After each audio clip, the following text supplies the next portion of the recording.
What's going on, everybody? Welcome back to the channel. This is Lady Nika, and with How to Get Away with Murder.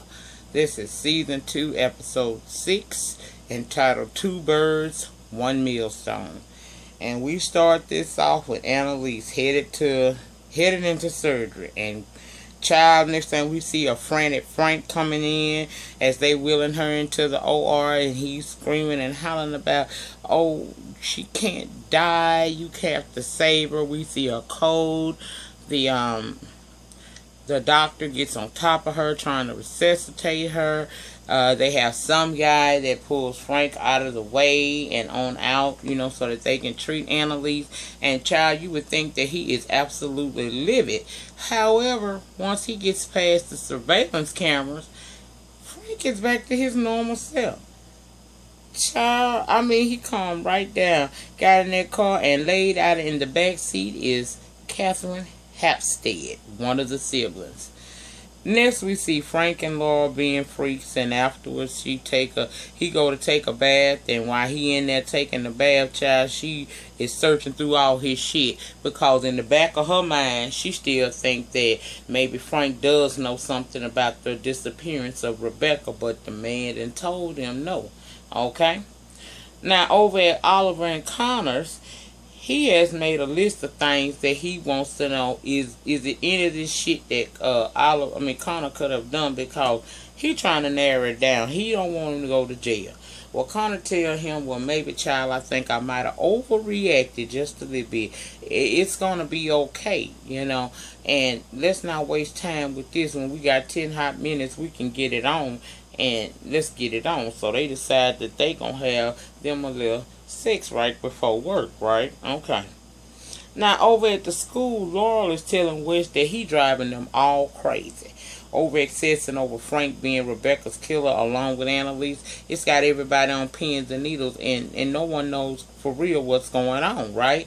And Michaela telling him, if you don't chill out with this, you're going to make me kill your ass, okay? Because you are constantly keeping us on edge for no reason. Well, Annalise starts the class, and once she starts class, she asks her some law questions. Well, while she asking him, setting up the question and stuff, he listening to her. But we also see a flashback, and the flashback is of the night Annalise showed him the tape of Bonnie allegedly being molested by her father. And he asked her how she got that information. She say, it don't matter how I got it. She says, never mind that. But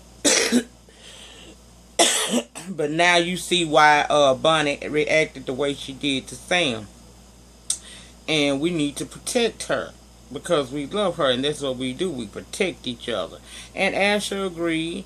So, he talking about, but I'm supposed to testify.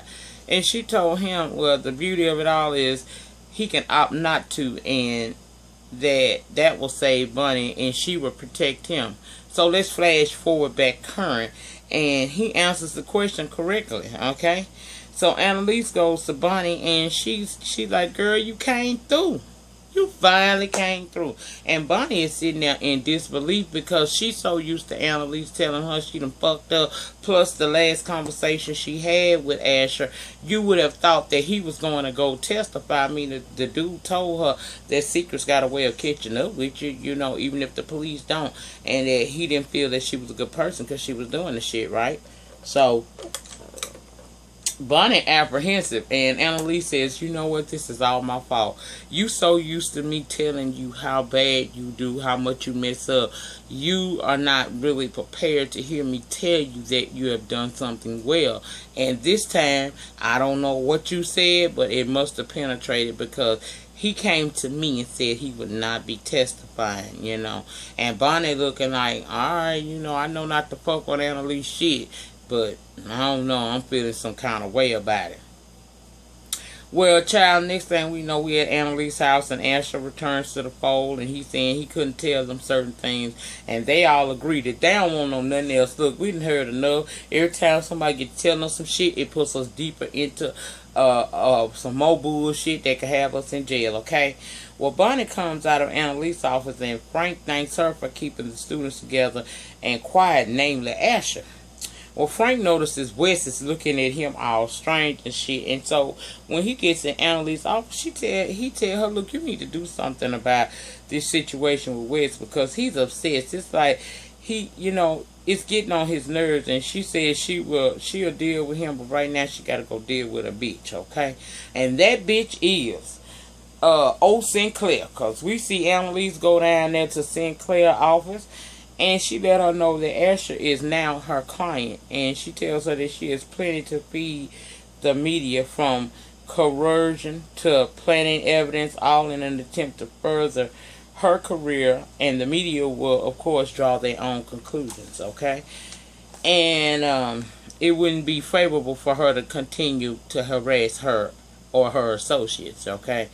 And she said she gonna drop the case because she still got the Hapstall case that she's certain she gonna whoop Annalise on.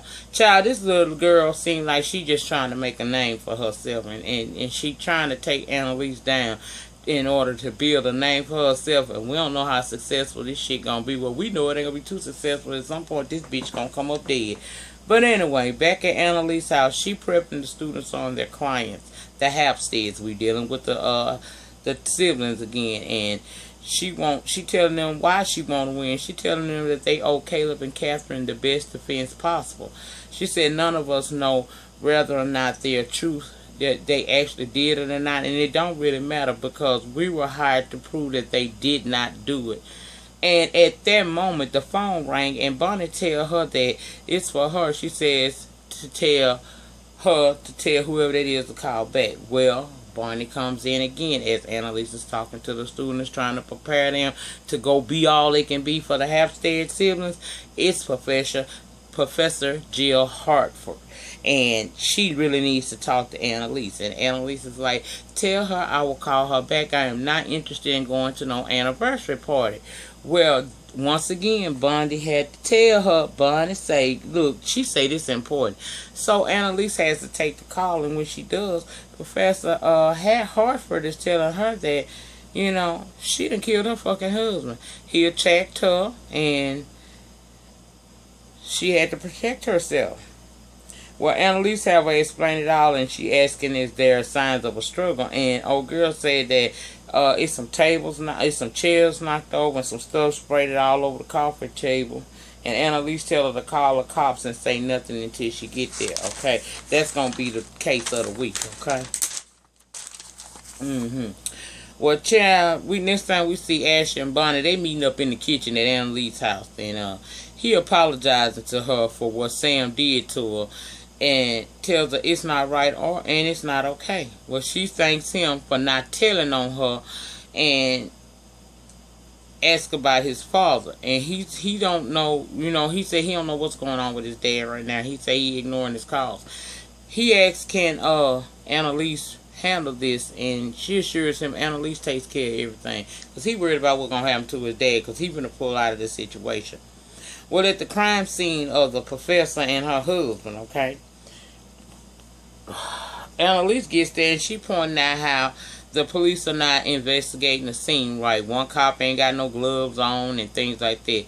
Well, she goes over to Jill Hartford, who we can clearly see is a transgendered woman, and the lady is saying that she can't believe that she caused all this, and Annalise is telling her, child, you ain't caused none of this. You did not cause any of this. Meanwhile, the man's body sitting like 3 feet away and bleeding. And child, I'm like, shit, ain't nowhere in here we would be sick. We might be talking, but we all gonna be talking at the police station or outside. I'm not finna sit here 3 feet away from my dead ass husband, blood leaking all out his head, and I'm the reason why it happened, regardless of why it happened. I played a part in that. This motherfucker laying here dead, and you tell the child whatever. Anyway, Annalise notices the items that are disturbed in the house, and she sees the phone unplugged. So when she called Bunny, she asked Bunny what number did she call from, and Bunny said she called from the house phone, which lets Annalise know this lady staged this crime scene, okay, after she talked to her. Well, we ain't gonna worry about that right now. Let's go over to the siblings' mansion, and the kids are trying to find another suspect, other than the children, the siblings.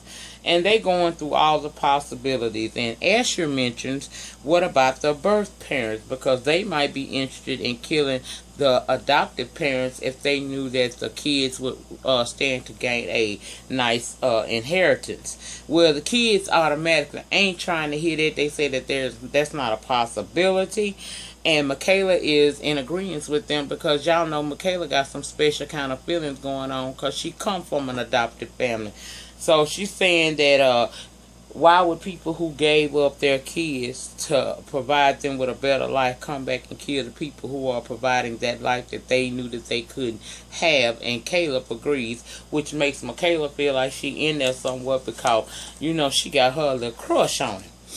Well, let's go back to Professor Hartfield and Annalise talking. And she letting her know that she realized she set the scene up, and in comes this detective, and he got this driver license of Professor Hartford when she was a man, and that's who it is. And she admits that she knows that. Well, he automatically starts saying that perhaps her husband found out, and that's why they got into it, and she wound up killing him. And she telling him, baby, no, he been knowing that I was a transgender woman, honey. You got just all the way mixed up. You know, that ain't how he died. He died because if he didn't die, he would have killed me first.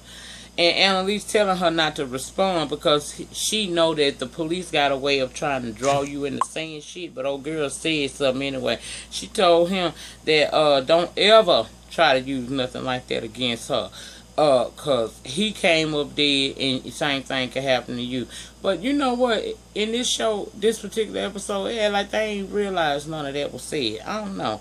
But anyway, later on, she tell Annalise that she admits that she did tell him after their third day, and that he used to beat her ass. He beat her ass for a long period of time, and nobody ever knew about it because she always hid it. But it got to a point where she couldn't take the abuse no more. Well, over at the mansion, they still trying to find a possible suspect, child, other than the siblings. And Connor suggests that Michaela, what?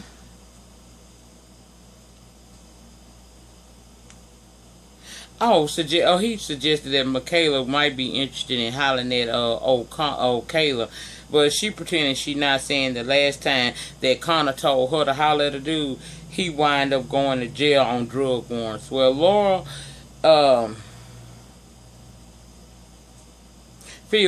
Laurel is more or less saying that Caleb and them could have possibly done it, okay? She not convinced that they are innocent. But as they doing all of this damn talking, child, they realize they being recorded. So they try to get the little recording machine and stop it, but it got a passcode on it. And as they trying to figure out that passcode, comes Catherine. She done been recording them, and she said, I just want to see what my own defense attorneys thought of us. And now we know. So apparently they call Annalise, because the next thing we see Annalise is dogging the shit out of them. She is in there telling them, not only did you disrespect our clients by calling them basically murderers in their own home, but you didn't even have any justifiable proof to be doing that. She said, have y'all done anything today that to help us find another a possible suspect other than looking at these kids? And nobody could say that they did, child. And she called them a bunch of garbage, child. And I hollered because I thought about Deb and Kalina. I had a Love and Hip Hop Atlanta moment. I said, Lord, not the garbage.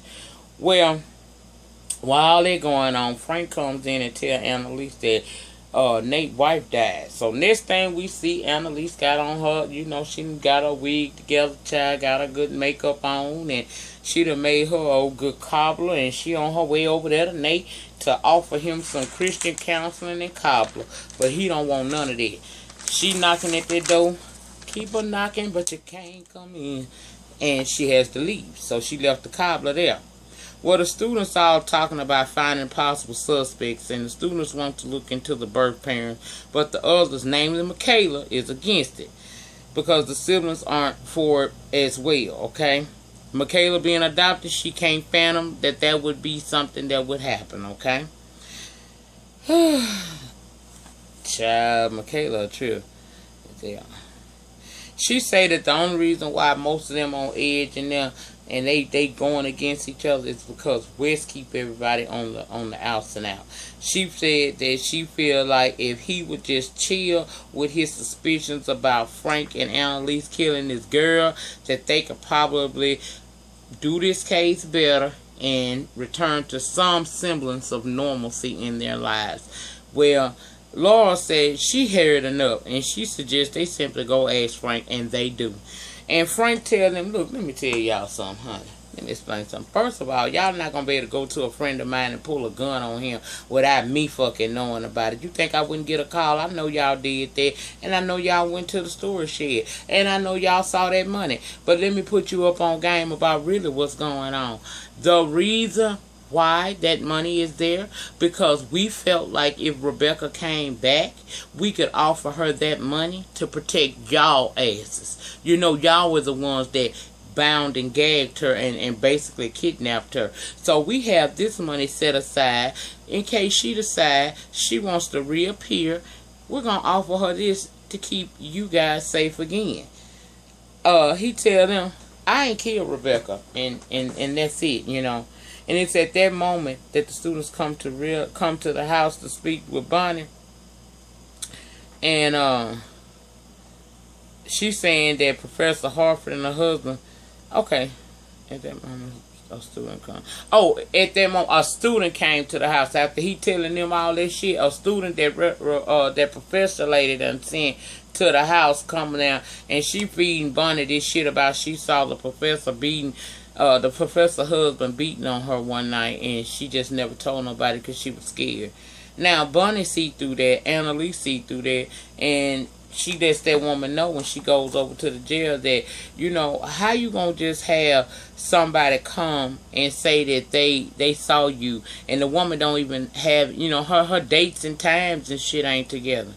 And she let Annalise know, look, did you even know he was beating on me? Now, some event or something that she had been planning for months, she wound up the day of the event unable to attend. And she told Annalise, do you honestly think that I would have worked that hard if I wasn't going to be able to be there? That's how bad he would attack me. And if I didn't do something, it would have eventually been me. And she asked Annalise if she mad. Annalise said, no, I ain't mad. I'm just, you know, kind of upset I ain't come up with the idea. But okay. So, she okay with the shit. Okay. Annalise going along with it. So, she go to the DA and ask him to drop the charges. He said that he could, but they have a recording proving that the defendant called Annalise before calling the cops. And Annalise was like, well, there's nothing wrong with me calling, you know, a defendant calling their lawyer prior to calling the cops. He said, yeah, but y'all talked 1 minute and 47 seconds. Long enough for you to tell her how to stage a crime scene to make it seem as if it was a self-defense thing. So not only am I going to continue to pursue murder charges against her, but I could in fact open up charges against you as an accessory after the fact. Child. Ashley comes to see Annalise after he come to see Annalise, and after excusing Bonnie out the room, Asher tells her that a reporter called asking about Tiffany. I'm assuming that either Asher, that Trotter Lake thing gotta be Asher was involved, or he saw some of his frat brothers gang rape a girl and he never said nothing. And I'm thinking, because I don't think that his weak ass was a part of it, but I think he saw it. I'm not certain. I'm sure we'll find out more. But, yeah, Annalise asked him, well, did she say anything else? He's like, no. And she said, good. He's like, what you mean good? That means Sinclair is leaking. She leaked this. And he worried about his dad. And he said that the judge would do anything to take Annalise down. So she has Bonnie and Frank find all they can on the good judge. And Bonnie's like, look, I thought you said we weren't going to, you know, that's his father. And Annalise gave her this. Look, everybody else in this house done had to grow up. He going to have to grow up too. Okay? We have no other choice. If I had another solution out of this, I would do it. But right now, this is the only solution I got. Because if I don't come for this man, he going to come for us, okay?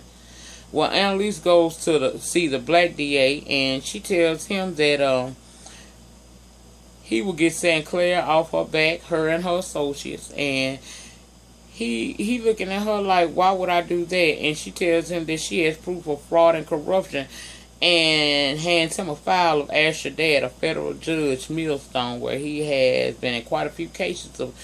He has been a part of quite a few cases where corruption was a part of it, and she tells him that he can run.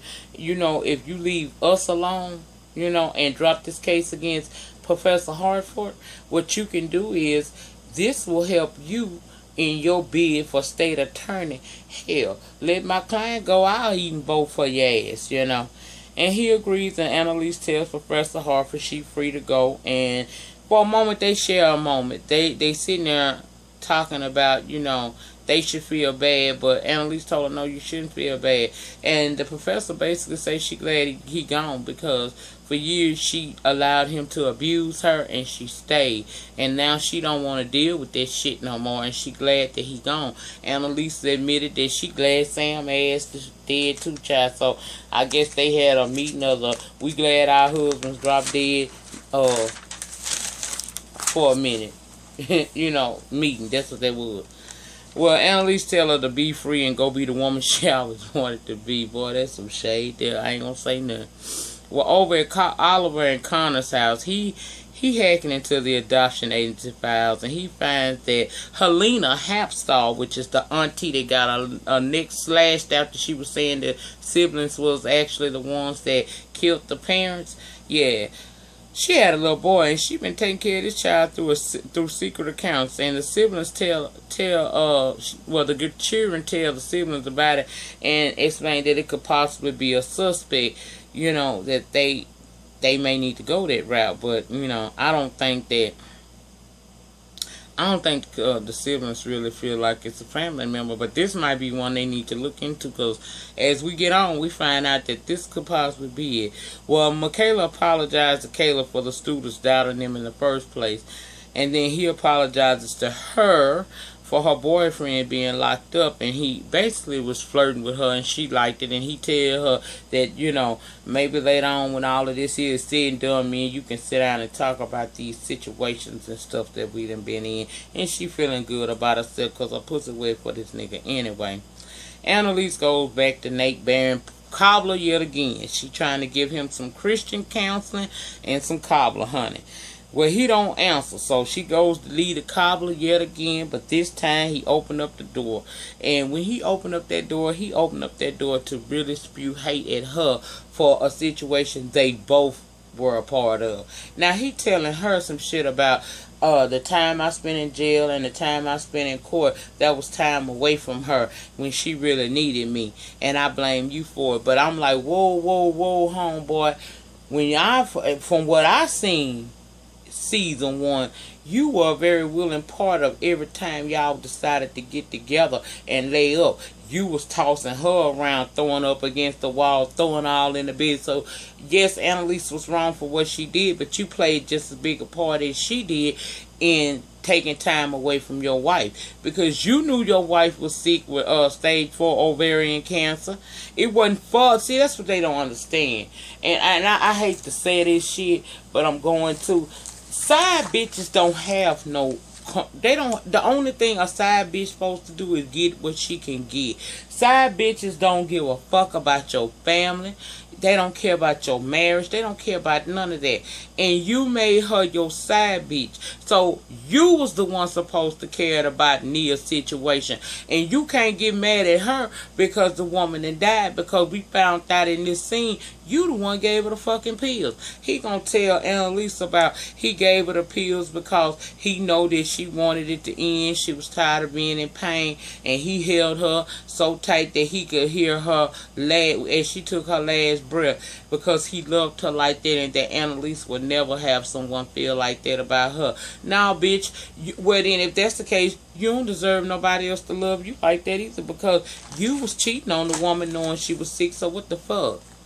I wasn't here for him on that. Now, that's one time Chocolate Thunder pissed me off. You can't get mad at Annalise because y'all both played a role. Annalise didn't really have to feel shit for your wife. It was up to you to feel something for your fucking wife. She was your bitch, not hers. Now, as morally, yeah, Annalise should have cared. But how many side hoes you know got morals? Child, whatever. Anyway, Frank get tired of all that damn suspicious shit that Laura got going on. So he told her, look, you know what? I'm finna show you my life so that you can stop thinking that I'm some secret gladiator or some shit I work over there for Olivia Pope and them. No, bitch, I'm a regular motherfucker. I just got some extra skills. So he take her on over there to the family, and baby, and they're having a wang dang do love a time and eating on pasta and every damn thing else. Okay, they having a good time. Well, Wes goes home. Oh, I forgot. While he was standing in that hallway trying to give Annalise the what for about how wrong of a person she is and how she don't deserve to be loved. Wes happened to be coming up there, coming to see him, and he seen all of that. And when he closed that door and told Annalise to leave, she looked up and looked right in Wes' face, and he took off running. He goes home, and she there, and she wants to know why Wes believes that she's involved in Rebecca's disappearance. Well, when she's not. Annalise say she knows Wes has abandonment issues from his mom, and then he asked her how she knows so much about him, and she told him it's my job to know what about y'all. I know about all of y'all, but I can tell you what I don't know. I don't know what Rebecca is. Okay.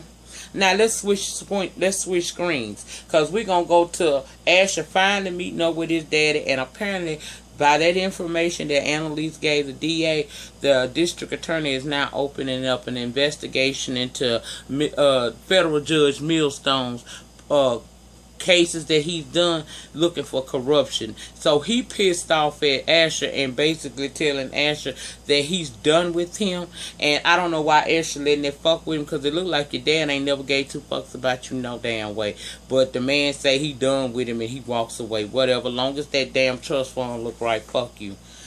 Next, we see Sinclair. She done met up with Bonnie, and she upset that Annalise done had her case shut down, but she wants to try to be a slick bitch because she must know something about Bonnie past, because she trying to show Bonnie transcripts of this Tiffany person's case, to which Asher is a part of it, and Bonnie was walking off like, girl, just get over it, stop being salty. But she tell her Tiffany was gang raped, and of course they call her attention because apparently Bonnie has been a victim of some rape and shit, and rape sets her off. But apparently Asher's a part of this shit, and she wanted to try to hurt Asher because Annalise done shut her case down. Child. Now let's go back to Wes' house. Now, Wes is Annalise explaining to him that she knows all of the shit that she needs to know about them because it's part of her job. And she telling him that she can understand why he don't believe her. His mom left her. Rebecca left him. So it is what it is, okay? I didn't do anything. I'm telling you everything I need to tell. Now, let's switch again because, child, we switched a lot in this video. In this show, let's go to Oliver and Connor's house, and Ollie admits that he didn't leave the shit alone after they told him about digging into the adoptive child past. Well, Ollie done found the motherfucker, baby, and not only did he find him, he got his name, where he stay, and he done hacked into his computer, and he's saying that this could possibly be the killer. Now, all the while, he telling Connor this shit, and we seeing that he hacked into this boy's computer. Child, on the flip side, this boy is done hacked into Oliver's computer, and he hear Oliver and Connor talking, hearing Connor say, leave this alone, because this might get really risky. This could be the killer. We ain't trying to fuck with him. Dude is sitting there listening to all of that, child. So while you hacked into his shit, he hacked right back into yours. You can look at him, he can look at you. Now let's go back to Wes' house one more time, y'all, because Wes telling Annalise, Wes telling Annalise she's nothing like his mom, that his mom sacrificed for him, and Annalise has not. And then we see Frank and Bruno exchanging bodies. We flipping screens, y'all. We see them exchanging bodies from one trunk to another. Then it goes back to Annalise promising not to keep any secrets from him anymore. And that, they look for Rebecca, but they simply just can't find her. And next thing we see is Frank going out into these woods carrying a body. And I'm thinking to myself, that can't be Rebecca's body because Rebecca been dead a while. Wouldn't that bitch be still? This bitch is loose and limber. Well, he sits the body down, child. The next thing we know, we see the morning after, you see police officers and dogs out there roaming the woods, and one officer and her dog come across a body, and she's calling it in, and as she call it in, baby Catherine wakes up and jumps up. And I'm like, what the fuck? I have no idea what none of that is going to be about. But child, y'all know I love me some How to Get Away with a Murder. Yes, I do. And I gave y'all as thorough a review as my feet swole. As thorough a review as I possibly could. Y'all, I will be back down here. Look, I ain't see American Horror Story, okay? I'm just keeping 1,000 with y'all. I'll talk about it next week, but because I got this non-stop November, so I'm sure I'm going to need that shit. So, we'll talk about it next week. All I know it was, I kept falling asleep on the part where, what part of that shit did I fall asleep on? Child, when them damn, the beginning, when Richard Ramirez and all these killers supposed to be coming to this event for Devil's Night. Child, I fell asleep on this shit. But anyway, I'll try to watch it and I'll incorporate it into this week coming up episode, and we'll see what we can do from there. In the meantime, in between time, please like, comment, subscribe. I will see you guys back tomorrow for day 2 of Non-Stop November. Peace.